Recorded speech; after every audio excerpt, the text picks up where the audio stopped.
Assalamualaikum teman-teman, selamat berjumpa lagi dengan saya Bro Roman dan masih tetap di channel Bro Roman ya, dan masih tetap juga mengupas tentang seputaran gangguan asam lambung dan anxiety psikosomatis. Nah, di season kali ini saya akan mengajak teman-teman itu mari berpikir dengan logika biar kalian itu bisa bertindak dengan wajar. Karena untuk gangguan asam lambung dan anxiety psikosomatis kita itu banyak cerita ya. Jadi setelah kita melakukan pengobatan kemana-mana tidak kunjung sembuh, kemudian akhirnya selalu berasumsi yang lain-lain. Wah, jangan-jangan ini gangguan mistis. Wah, ini jangan-jangan gangguan santet. Wah, ini jangankan ini gangguan guna-guna gitu ya. Gitu teman-teman, selalu berasumsi ke sana gitu teman-teman ya. Dan bagi teman-teman yang pernah mengalami hal seperti itu, siapa saja, tolong komentar di video ini ya. Nah itu teman-teman ya, karena dulu juga saya pernah mengalami hal seperti itu ya. Jadi ketika terkena gangguan asam lambung dan anxiety psikosomatis, sudah berobat kemana-mana, akhirnya ya memang namanya juga bentuk ikhtiar ya, bentuk ikhtiar yang salah gitu teman-teman ya. Jadi waktu itu juga saya sama lah sama teman-teman, bagi yang pernah mengalami juga sama.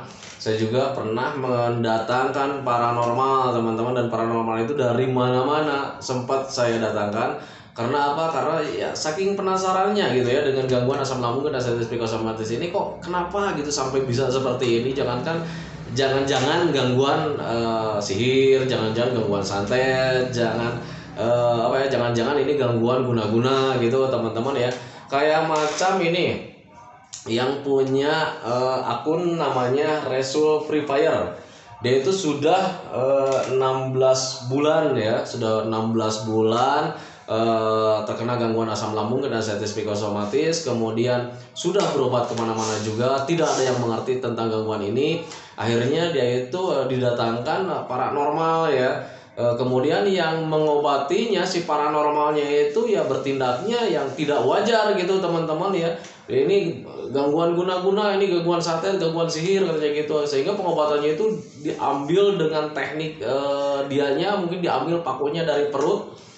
Sehingga itu membuat kecemasan tersendiri untuk yang punya akunnya Resul Free Fire gitu teman-teman ya. Jadi bukannya membaik malah tambah memburuk gitu teman-teman ya. Karena pemikirannya langsung ke arah-arah yang negatif teman-teman ya.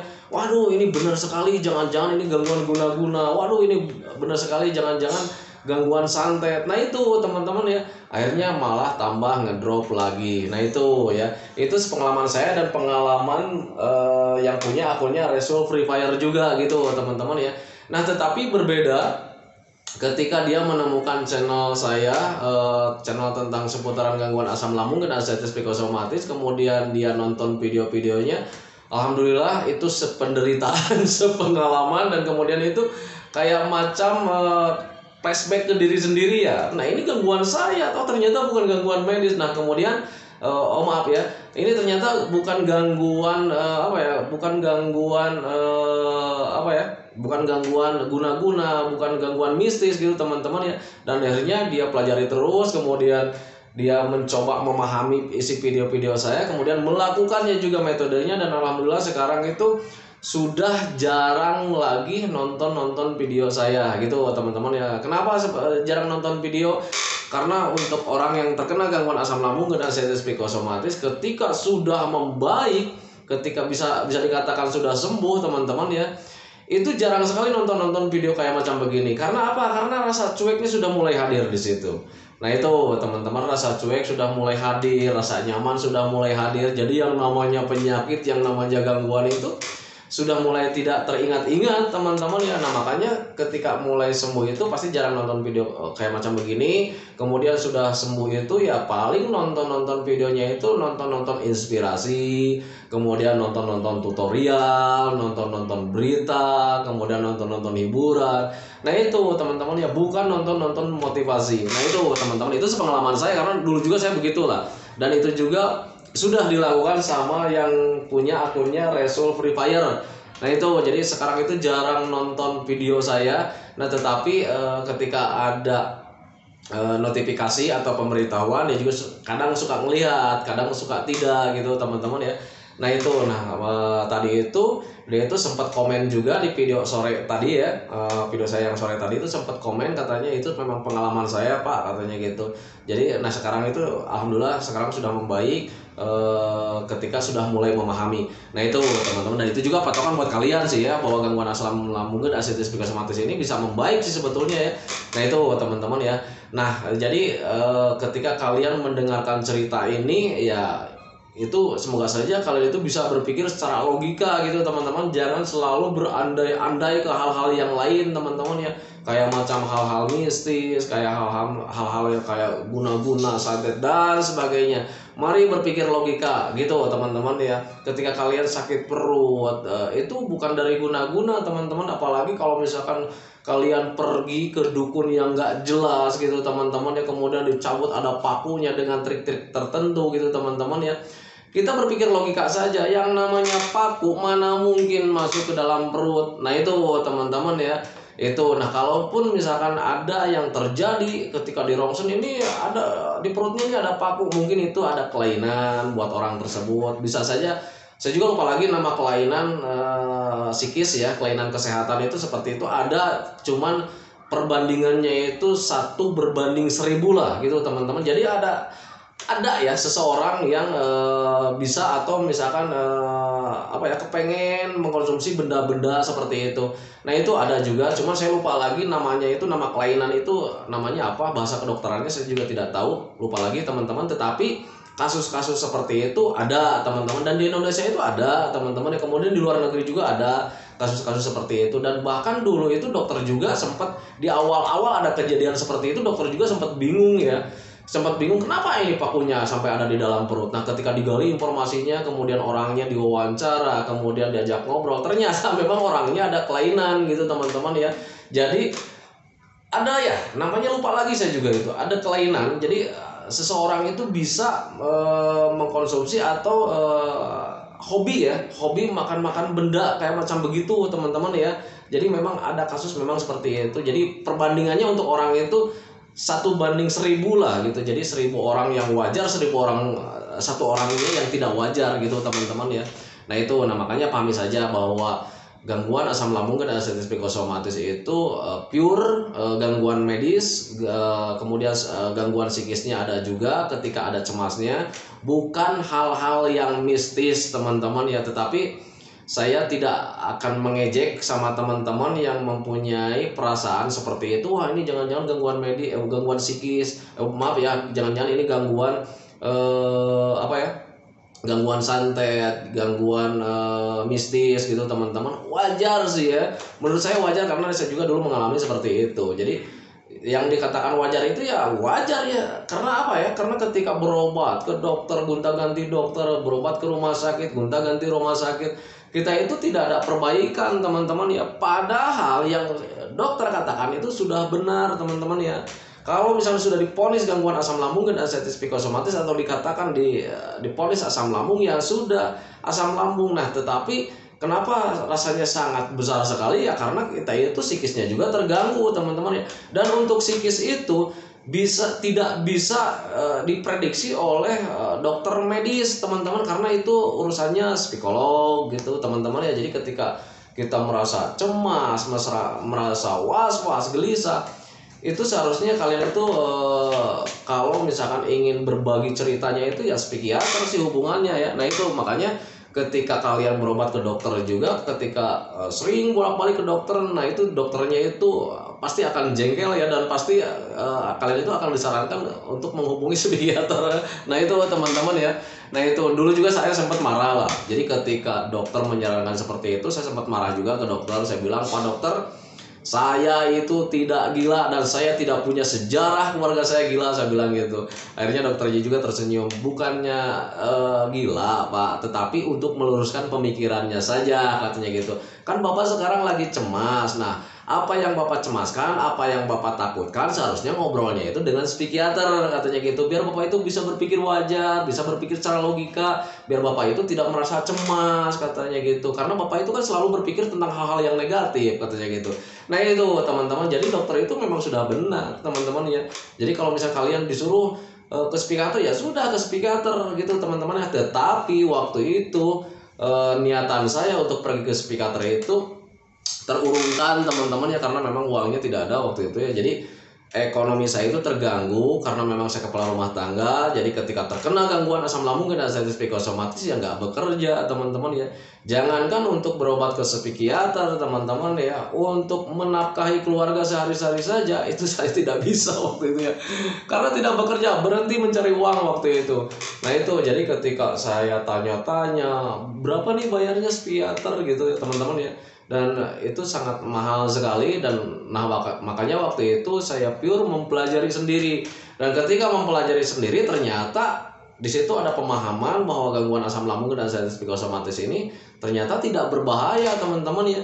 Cukup mudah sih sebetulnya kalau misalkan dicari penyebabnya gitu teman-teman ya. Nah ketika asam lambung nih contohnya sering kelayangan, waktu itu saya memang di awal-awal belum paham, sempat saya juga bingung ya, ini kenapa sih kok kelayangannya hampir tiap hari gitu ya. Nah ketika dipelajari penyebab kelayangan itu apa, ternyata yang membuat kita tenang, oh cuman kurang gizi, oh cuman dari efek stres, banyak pikiran gitu ya. Akhirnya kalau misalnya sudah tahu penyebabnya ya sudah bisa ditangani gitu teman-teman ya. Nah kemudian ketika mata buram juga, kemudian melihat lingkungan seperti dalam mimpi, seperti tidak kayak di dunia nyata gitu teman-teman ya. Ketika belum paham juga sama saya juga gitu ya. Jadi bingung, ini kenapa ini? Jangan-jangan ini hidup saya itu sudah mau berakhir, jangan-jangan nyawa saya itu sudah mulai diambil sedikit-sedikit. Nah itu teman-teman, itu pemikiran saya waktu itu gitu teman-teman ya.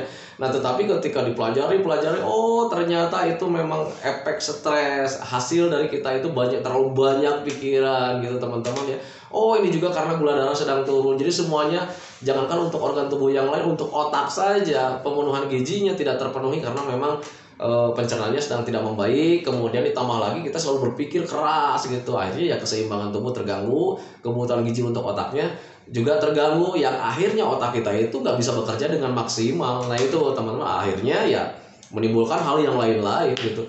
Nah itu teman-teman. Nah makanya bagi teman-teman yang sekarang yang penasaran tentang gangguan asam lambung dan anxiety psikosomatis, ketika ingin melakukan penanganannya, alangkah baiknya kalian cari tahu dulu penyebabnya teman-teman ya. Kayak macam sakit punggung nih, pegal-pegal kayak macam nggak jelas gitu, tetapi yang namanya pegal-pegal nggak jelas itu membuat kita nggak nyaman teman-teman ya. Kalaupun misalkan kalian berobat ke tukang pijit juga, kenapa di tukang pijit itu paling 1 jam 2 jam sembuh, nanti 3 jam atau 2 jam kemudiannya itu ada lagi sakit badannya. Nah itu teman-teman, ketika belum paham juga sama, dulu juga saya gitu, selalu begini nih, apa nih sebetulnya ya, ini kok sakit punggung gitu ya, badan terasa berat, itu ketika sudah dipijit, ketika dikerok, ketika di gimana juga, hilangnya itu cuman pada saat itu gitu teman-teman. Nah tetapi ketika sejam kemudiannya atau 2 jam kemudiannya kok timbul lagi gitu teman-teman ya. Nah ketika dipelajarinya, cari tahu penyebabnya, oh ternyata itu efek dari kita terlalu banyak berpikir gitu, itu efek stres gitu teman-teman ya. Nah ketika sudah paham ke sana, akhirnya saya mencoba relax, nyantai gitu, gak terlalu banyak pikiran, perbanyak minum, akhirnya terlewati teman-teman. Berbeda ketika sering dipijit gitu, karena penyebabnya di pikiran. Walaupun misalnya kalian dipijit setiap hari, dipijit setiap jam juga percuma teman-teman ya. Kenapa seperti itu? Karena penyebabnya bukan dari badannya gitu teman-teman ya. Penyebabnya itu dari pikiran, dari stres gitu teman-teman, dari terlalu banyak berpikir. Nah tetapi untuk orang-orang yang terkena gangguan asam lambung dan anxiety psikosomatis, ketika kalian di tag sama orang-orang, misalkan wah ini banyak pikiran, asam lambung itu harus bisa mengendalikan pikiran, mungkin Anda itu banyak pikiran, biasanya suka mengelak teman-teman ya. Banyak pikiran dari mana? Saya itu nggak pernah banyak pikiran, saya enjoy aja katanya gitu ya. Suka marah, suka mengelak seperti itu. Padahal ketika kalian kalau misalkan menyadari, kalian itu selalu memikirkan tentang penyakit, memikirkan tentang sensasi, memikirkan tentang kehidupan, memikirkan tentang ratapan-ratapan nasib. Nah itu teman-teman ya. Itu kejadian-kejadian itu tanpa kalian sadari itu menjadi stres tersendiri gitu teman-teman ya. Coba kalau misalnya kalian enjoy, mungkin sakit badannya akan hilang. Nah itu teman-teman ya. Nah itu jadi memang untuk asam lambung dan anxiety psikosomatis itu saya tidak berani memungkiri ya. Dulu juga sama saya lah gitu ya. Jadi ketika setiap hari itu selalu berpikir tentang penyakit, berpikir tentang sensasi. Jangankan untuk tiap hari, tiap jam dan kayaknya tiap menit itu selalu teringat tentang penyakit. Kita lagi duduk-duduk cuman gini inget penyakit. Ada orang ngajak ngobrol, ini gimana Pak? Ini sekarang sehat, alhamdulillah. Kemarin pas saya kerja, padahal dia nyeritain yang lain, nyeritain tentang pekerjaan. Nah, sambil saya waktu itu memperhatikan ngobrolnya dia itu, pikirannya itu tentang penyakit terus saja. Nah itu teman-teman ya. Nah itu tanpa disadari itu membuat saya itu stres tersendiri teman-teman. Banyak berpikir. Nah itu teman-teman ya.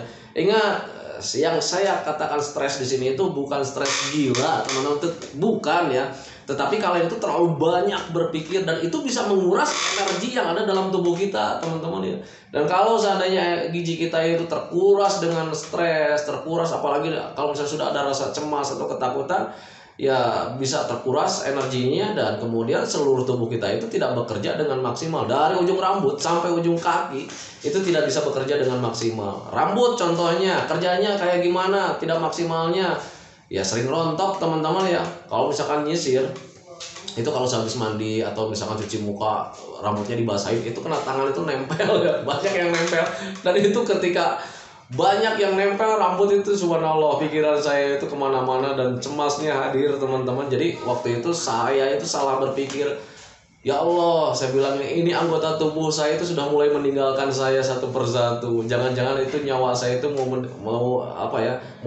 meninggalkan raga ini gitu. Itu pemikiran saya waktu itu dan akhirnya ketika berpikir terus ke sana itu ada ketakutan tersendiri dan akhirnya cemasnya hadir lagi. Dan kalau sudah cemasnya selalu hadir itu rasanya subhanallah ya sangat nikmat sekali gitu teman-teman ya. Nah itu makanya pahami saja ke sana. Nah makanya bagi teman-teman ketika kalian terkena gangguan asam lambung dan artritis psikosomatis kemudian belum membaik juga, kalian jangan berasumsi yang lain-lain apalagi ke hal-hal yang mistis teman-teman ya. Ini pure kalian itu gangguan medis, bukan gangguan mistis. Tetapi kalau misalnya ada kecemasan, sering was-was, gundah gulana juga, itu bukan dari medis, tetapi itu dari psikis teman-teman. Kalian harus bisa membedakan. Nah itu teman-teman. Contoh lagi nih, kalian ketika tergores luka, misalkan tangan gitu teman-teman ya, kan kalian itu tidak ada kelayangan, ya tidak ada matanya tidak buram seperti itu. Karena apa? Karena yang terganggunya medisnya. Tetapi berbeda ketika psikisnya terganggu, kalian itu sensasinya itu sangat banyak sekali. Dampak atau hasil dari gangguan psikis itu banyak sekali teman-teman ya. Kelayangan, mata buram, dadanya terasa ngap, kemudian sakit badan, ini leher terasa bengkak, bukan bengkak ya, kayak macam keras, susah menoleh gitu ya. Nah itu teman-teman, kepala terasa berat. Itu sensasi atau hasil-hasil dari ketika kita sudah melakukan kesetresan tersendiri gitu teman-teman ya. Hasil stres itu hasilnya gitu ya. Nah berbeda dengan ketika kalian misalkan makan pedas. Kalau misalkan kalian makan pedas hasilnya kayaknya gimana? Rasanya pasti mulutnya itu panas, pedas. Nah itu sama ya. Kalau misalnya kitanya stres gitu, kitanya gangguan pikirannya itu terlalu besar gitu teman-teman ya, itu hasilnya banyak. Bisa dengan sakit badan, punggung terasa berat gitu ya, kemudian susah konsentrasi gitu teman-teman ya, jadi sering lupa juga gitu teman-teman ya. Banyak sekali sebetulnya ya dampak atau hasil kita kalau misalkan sudah terlalu banyak pikiran. Memang seperti itu teman-teman ya.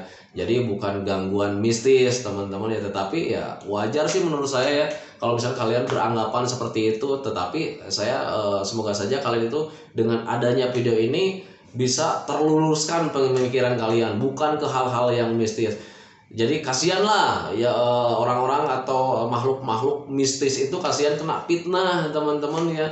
Waduh nih kata si dukun ini ada jin katanya gitu ya yang hinggap di tubuh saya sehingga saya tidak nyaman. Kasihan jinnya. Nah itu kena fitnah teman-teman, pada kalian pure gangguan kalian sendiri. Dan itu juga asam lambung dan artritis psikosomatis itu bukan karena jin tetapi ulah kalian juga gitu teman-teman ya.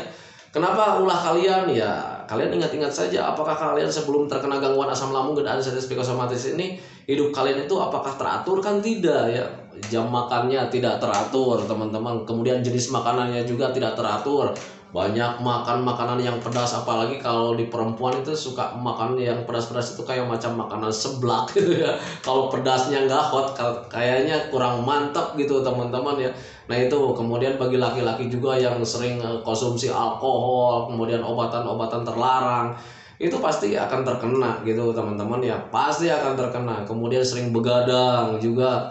Nah itu ya, jadi pemicunya memang untuk gangguan asam lambung dan asam psikosomatis, penyebabnya itu adalah kita gagal menjalankan 3P di awal-awal sebelum terkena gangguan asam. Nah sekarang biar kalian cepat membaik, ya kembalikan lagi 3P-nya teman-teman ya, bukan dengan jampe-jampe dari dukun palsu, bukan bukan jampe-jampe ya, bukan dari hasil paku yang dicabut, bukan teman-teman ya. Mari berpikir wajar, itu pure gangguan medis, itu memang bukan gangguan mistis teman-teman ya. Nah itu, nah tetapi banyak sekali sih sebetulnya yang ngalamin ya, yang ngalamin ke hal-hal pernah berpikir ini gangguan mistis, banyak sekali. Nah bagi teman-teman yang pernah mengalami hal-hal seperti itu, berasumsi ke mistis, tolong komentar di sini buat hiburan aja gitu teman-teman ya. Nah gitu berarti sama lah, pure kalian itu sama dengan saya, pernah berpikir seperti itu juga gitu. Jadi ketika nggak nyaman ya berpikirnya gitu ya, kena mistis gitu, padahal subhanallah ya itu benar-benar gangguan medis. Jadi untuk dokter itu memang sangat benar sekali teman-teman ya. Jadi ketika dokter bercerita ini pure gangguan medis, bahwa Anda itu terkena gangguan asam lambung, ya sudah, kalian harus percaya bahwa itu memang gangguan asam lambung. Nah tetapi kalau misalkan rasanya ini seperti ini aneh gitu ya, nah kalian juga harus yakin bahwa setiap gangguan itu rasanya berbeda-beda gitu teman-teman ya. Kayak macam sakit gigi lah, kalian tahu sendiri kan rasanya seperti apa. Sakit gigi itu kan nyutan gitu ya, macam begitulah. Berbeda dengan sakit meriang, panas dingin, mungkin beda ya rasanya. Kalau panas gitu ya kan kita itu akan merasa selalu dingin gitu ya, berbeda dengan sakit gigi. Nah sekarang untuk asam lambung juga sama gitu ya. Nah sekarang yang kalian rasakan itu ya inilah rasanya gitu, rasanya gangguan asam lambung dan asam psikosomatis itu rasanya memang seperti ini, berbeda dengan sakit gigi. Sakit gigi kan rasanya gitu ya, untuk asam lambung sekarang rasanya memang seperti ini. Jadi jangan kalian berpikir ke hal-hal yang lain, apalagi ke hal-hal yang mistis. Nah itu teman-teman ya.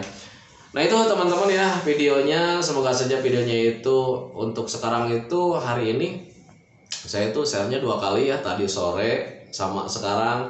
Karena tadi sore itu memang biasanya itu kan selalu banyak tamu atau teman-teman yang datang ke sini untuk sharing. Nah hari tadi itu memang tidak ada, makanya saya bisa melakukan bikin video atau share video di sore hari. Nah tetapi untuk sekarang juga saya share lagi karena memang jam-jam segini itu lagi jam-jam santainya, menjelang mau tidur gitu teman-teman ya. Jadi saya usahakan untuk share video. Kemudian untuk teman-teman yang ada di grup nih, yang ada di grup itu, karena grup asam lambung itu sekarang itu udah menginjak ke 93 grup teman-teman ya. Jadi mohon maaf sekali, saya jarang mengunjungi grup, misalnya grup ke-1, grup kedua, grup ketiga, sampai bayangkan saja sekarang itu grupnya itu menjadi 93 grup gitu teman-teman ya. Dan itu yang sekarang yang jarang saya kunjungi itu grup di 93, kemudian di 86 kalau nggak salah ini ya, di grup 86, kemudian di grup 52 juga gitu teman-teman ya. Itu jarang saya kunjungi teman-teman, karena banyak sekali nih ya yang bertanya tentang Pak ini gimana cara menanganinya, apa ini gimana cara menanganinya.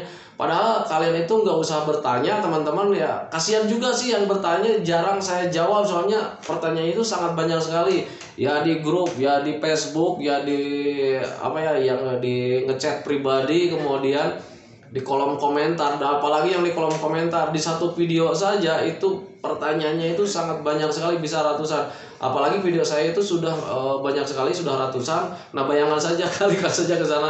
Makanya buat teman-teman yang ada di grup, mohon maaf kalau seandainya sekarang saya jarang mengunjungi grup, mohon maaf sekali karena memang keterbatasan saya teman-teman ya. Tetapi kalian juga bisa sharing dengan teman-teman yang ada di grup kalian gitu teman-teman ya. Jadi kalian itu bisa tanya, karena rata-rata sekarang hampir sudah membaik teman-teman ya. sudah mulai normal-normal, sudah mulai cuek-cuek gitu teman-teman ya. Karena untuk asam lambung dan ascites psikosomatis itu ketika ada rasa cuek ya itu perbaikannya akan terus semakin cepat meningkat gitu teman-teman ya. Nah makanya saya selalu bilang lakukan hobi-hobi yang menyenangkan biar kalian tuh ada semangat lagi, ada rasa cuek lagi, sampai kalian itu bisa nyaman ya, bisa melakukan apapun gitu ya, tidak ada ketakutan teman-teman ya. Karena kalau seandainya ketakutannya sudah mulai mereda, itu biasanya kita itu sakit apapun itu akan dianggap biasa gitu teman-teman, karena memang biasa sih ya untuk asam lambung dan ascites psikosomatis itu memang biasa. Nah itu teman-teman ya. Nah itu teman-teman videonya, semoga saja videonya itu menjadi pencerahan buat kalian, semoga saja videonya itu bisa menambah pengertian kalian bahwa gangguan asam lambung dan ascites psikosomatis itu pure gangguan medis dan gangguan perasaan, bukan hal-hal yang mistis teman-teman ya. Kalau seandainya ada yang bercerita tentang gangguan asam lambung dan ascites psikosomatis ini gangguan santet, gangguan sihir dan sebagainya, hal-hal yang tentang mistis jangan didengarkan teman-teman ya. Sentil aja kupingnya teman-teman ya. Jangan diturutin gitu teman-teman. Ketika kalian diturutin hal-hal seperti itu, nanti kalian berpikirnya ke hal yang mana-mana. Enjoy aja sekarang, nikmati aja gangguan asam lambung dan ascites psikosomatis ini. Belajar masa bodoh, lakukan hobi-hobi yang menyenangkan biar kalian itu timbul lagi rasa semangatnya. Jangan pernah dengarkan celotehan negatif teman-teman ya, karena itu tidak akan membuat kalian membaik teman-teman ya. Tetapi berbeda ketika kalian mendengarkan motivasi-motivasi. Sekarang banyak sekali di YouTube tentang motivasi untuk kesembuhan gangguan asam lambung dan ascites psikosomatis, banyak sekali. Apalagi kemarin-kemarin itu saya sempat mengajarkan teman-teman kita yang baru berdiri, yang baru membuat channel YouTube tentang seputaran gangguan asam lambung dan ascites psikosomatis. Bisa kalian tanyakan juga sama mereka, karena mereka juga sekarang sudah mulai membaik. Bahkan yang sudah membuat channel itu sekarang itu sudah sembuh total teman-teman ya. Dan saya juga sudah menyarankan sama teman-teman atau channel-channel baru yang berdiri, yang mulai bertumbuhan tentang motivasi asam lambung. Saya selalu menyuruh, ayo bantu. Nah itu juga berlaku buat teman-teman. Kalau seandainya teman-teman sekarang sudah mulai membaik, apalagi yang sudah sembuh total, tolong dong bikin juga channel YouTube ya untuk pemulihan teman-teman yang lain. Semoga saja gangguan ini menjadi lahan ibadah buat kita semua teman-teman ya. Nah itu makanya saya selalu sarankan memang seperti itu. Jadi ketika kalian bertanya ke saya, agak sulit juga untuk mendapatkan jawaban, karena memang banyak sekali yang bertanya teman-teman, dan kemampuan saya terbatas karena tangannya cuma segini. Jadi untuk membalas itu sangat sulit sekali karena banyak sekali. Kalian bisa tanyakan juga ke channel-channel yang baru berdiri, itu memang bawaan saya teman-teman ya, yang saya anjurkan. Kemudian saya latih, bukan dilatih sih ya, untuk YouTube itu sebetulnya gampang sih sebetulnya ya, cuman editnya saja yang sulit gitu teman-teman ya, yang selalu saya sarankan gitu teman-teman ya. Jadi kalian bisa bertanya ke yang lain. Nah itu teman-teman ya. Nah itu teman-teman ya, sebelum saya akhiri, semoga saja kalian itu cepat membaik, cepat sembuh total gitu teman-teman ya. Karena untuk sembuh total itu sangat dirindukan sekali gitu teman-teman ya. Kemudian doakan saya juga agar saya itu tetap sehat, tetap kuat, tetap ceria, agar masih bisa tetap menemani kalian. Nah itu teman-teman ya. Hentikan videonya teman-teman ya. Assalamualaikum warahmatullahi wabarakatuh.